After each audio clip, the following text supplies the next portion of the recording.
vzkříšení. Prosíme tě, vyslyš nás. Přijmi je do společenství církve.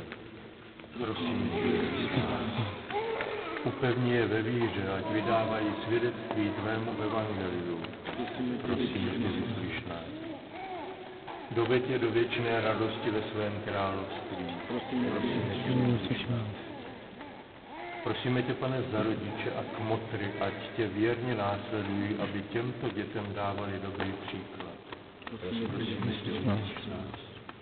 Prosíme tě, Pane, za rodiny, ve kterých budou děti vyrůstat, ať v nich ustavičně přebývá tvá láska. Prosíme tě, vyslyš nás. Prosíme tě, Pane, za sebe i za všechny křesťany. Obnov nás, ať si plněji uvědomujeme svůj křest. Prosíme tě, vyslyš nás. Prosíme tě, Pane, také za všechny lidi, ať mají účast na spáse, kterou si přinesl celému světu. Prosíme tě, vyslyš nás. Svatá Maria, Matko Boží, oroduj za nás. Společně odpovídáme. Svatý Josefe, oroduj za nás. Svatý Jane Křtiteli, oroduj za nás.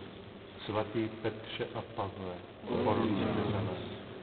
Všichni svatí a světíce Boží, orodujte za nás. Všemohoucí věčný Bože, poslal si na svět vlastního syna, aby zničil moc ducha zla a vyvedl nás z temnot do tvého podivuhodného světla. Skrze něho tě prosíme, vysvoboď také tyto děti z viny,